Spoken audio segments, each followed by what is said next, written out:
So this site is different from what you saw over there in that this one is still being cropped.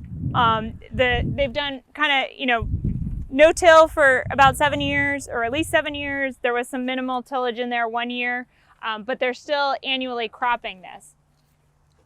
So just taking a look at this, what do you see different from what you saw over there? We didn't dig as deep. Okay. What's different in terms of soil health? Okay, the topsoil is a little different. The colors are different. Okay, so we're seeing some difference in that organic matter accumulation at the surface. So these soils are mapped the same. They're similar soil types, but we do see a difference when we look at this surface horizon because of the practice. So I'm going to just wet this up a bit so you can see these colors a little better.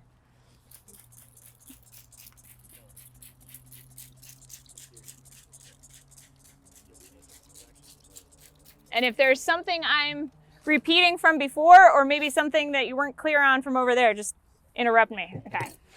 The one thing we see really, probably stands out to everybody is this really abrupt boundary right here. So do you guys know what that is? Shout it out. Right, that's our plow layer, right? So at one time they were plowing down to that depth, okay? So it's pretty deep. I mean, this is a bit deeper than what we see. So they were doing some serious tillage here. And we see that abrupt boundary because basically that's where the organic matter would get mixed in. So, when the soil is being tilled regularly, this is usually ends up pretty uniform because the organic matter is just distributed all throughout that.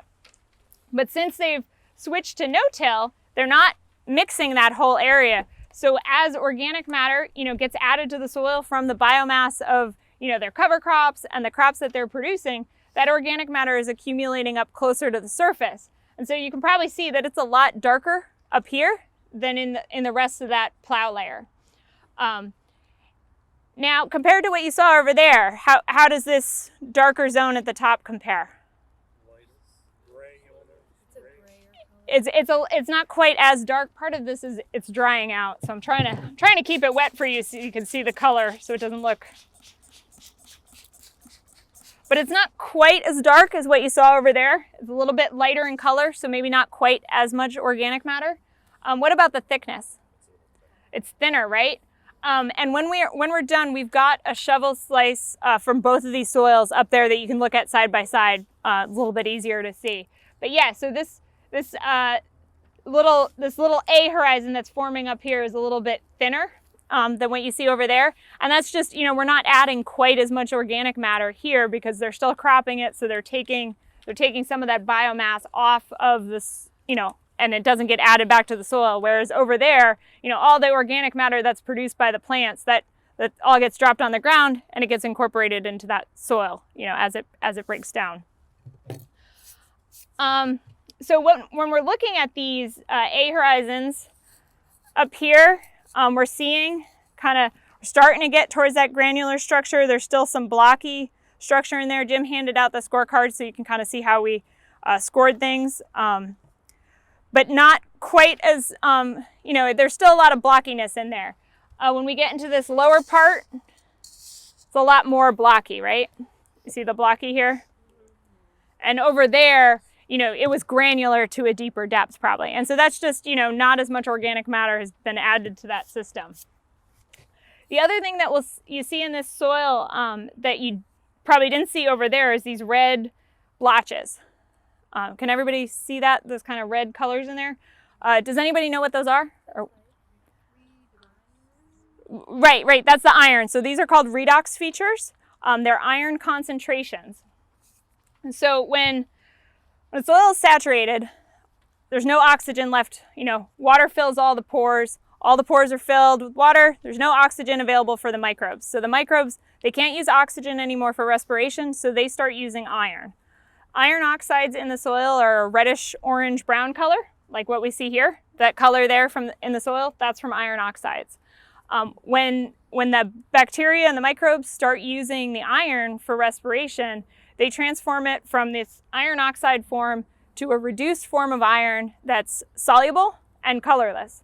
So basically it gets leached out of the soil, bless you, gets leached out of the soil And what the color we see is like usually a gray color, because that's the color of the native soil by itself. So basically like the paint gets stripped off and you just see the bare soil.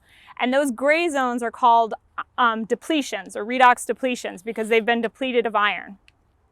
So if you go into a wetland and the soil is really gray, that's what you're seeing. It's been depleted of iron in a wetland soil.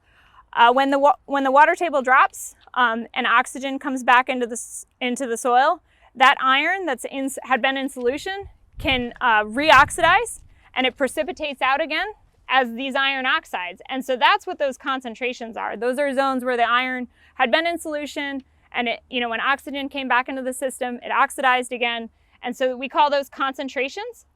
And basically, we've got these concentrations in this part of in our plow layer, in our AP horizon. But down here, we don't really see any concentrations, right? It's kind of a uniform iron, it's kind of a uniform oxidized color, that bright red color, and we don't see gray areas where the iron has been depleted. So what this is telling us is we've got a water table, or we've got temporary like saturation that's happening up here that's not happening here. And so this is actually kind of an indication that water, maybe it may not still be happening, but at one time was perching here. And so we can kind of imagine if we had a plow pan here, that could actually hold the water up and cause this perching effect. We don't really see the evidence of the pan now. When we're looking at the structure here, it's mostly blocky. We don't really see like a whole lot of platey structure. The last group, we found one area that there was a few plates, but it's mostly blocky. So this pan may have been there in a more prominent feature, and maybe now that since they've been doing no-till, it's starting improving and we're starting to lose, that pan is breaking up. But these redox features are going to stay in place until you till the soil again and destroy them. Like, we're going to still see those redox features. So that kind of tells us something that was happening in the soil before, maybe when they were tilling it more aggressively and having, had this pan forming. If you look over here, I don't know if you guys can see this, you can see more of those redox features down here in this hole, and there's actually water in here. So that's the same process down there, but I think, from there, that's the water table coming up, and we can see the water tables there right now. So just that we have these features showing the water table down below and up above, but not in the middle, kind of tells us this isn't a connected water table. This is something separate that's happening up here than what's down there. Are there any questions about that? So this soil, similar to what you saw over here, on the other site, example of a Hamilton, moderately well drained. We've got, the water table coming up there between 20-40 inches below the soil surface, coarser texture soil. So this is kind of like Hamilton. I think this is mapped Downer Hamilton complex. Downer would be the more well-drained counterpart. So if those redox features were down below 40 inches, then that would be Downer. When you're using the card, if you're looking at a field and you've got different soil types in there, you're going to want to, pick areas to sample that if you're going to make a comparison, make sure you're comparing to, similar soils. If you've got one field and you're, trying to work with a producer on that one field, if you've got two different map units in there with very different soils, you want to look at those two areas and maybe do the health card in both those areas, but kind of consider them separately, because you don't want to say like, oh, these are all the same. You might see very different results between those two areas. You should have all gotten a copy of the card at this site. So it's a little bit different probably than what you saw at the last one, some of the scores. There's some similarities. Surface cover, we had pretty good cover here. There was a few areas that weren't covered, so we, went a 10 rather than an 11. Infiltration, this was very similar. We had pretty rapid infiltration, so we scored it high. Compaction root growth, we've got wire flags here if you want to try it. The one thing we noticed is as we were pushing these in, there was like a little zone that kind of just had to push a little bit further to get through. It wasn't really compacted, but there was just kind of it needed a little extra push there, which if you tried it over there, I don't think we were really finding that at all. It went in pretty uniformly. And that might be, when you hit this zone, kind of right in here at the base of that old plow layer, that might be, kind of just that little compaction there. Organic matter, I think you guys all kind of saw, we have slightly lighter and brighter colors here. And we also have a pretty big difference between that 0 to 3 and the 3 to 8 layer. 0 to 3, we had value 3, chroma 3 colors. And then when we got lower down, it was value 4, chroma 4. So we kind of jumped up a bit there. So a little less organic matter in that lower part. Structure, we saw more blocky structure, but there was like a little bit of granular in the top. When we got in that lower part, it was more blocky and it was bigger blocks. And we didn't see quite as many roots going through here.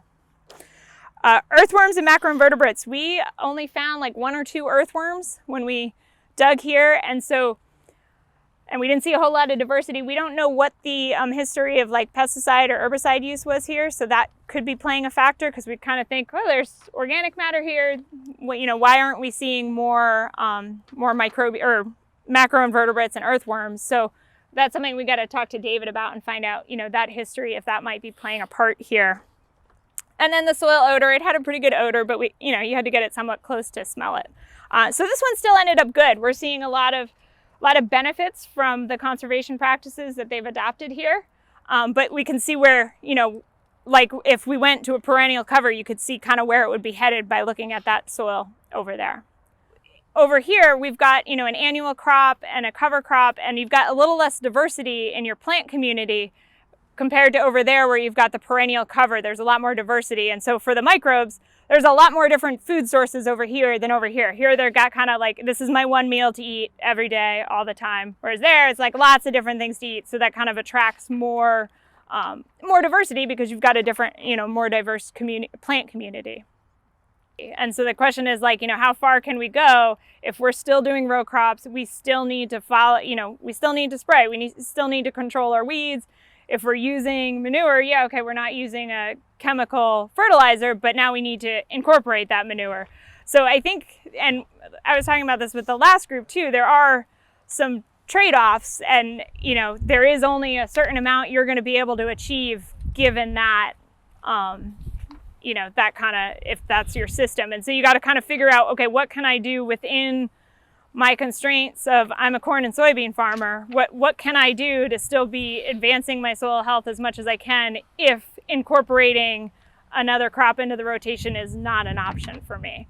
But maybe you could encourage them to like, hey, maybe we can work something else in there, or maybe we could do a perennial crop for a few years and then go back to the row crop. And one way to try something is, take a couple acres over there and, try, and then maybe by doing it, they, this can work for me, or I can make this happen. Whereas like the idea of changing their entire, all their fields is, that's a much bigger sell and kind of daunting. But if you can start small, kind of the baby steps idea, like, okay, try this little, just this area here, try this and see how it works. And, what tweaks can you make that it's going to work for you?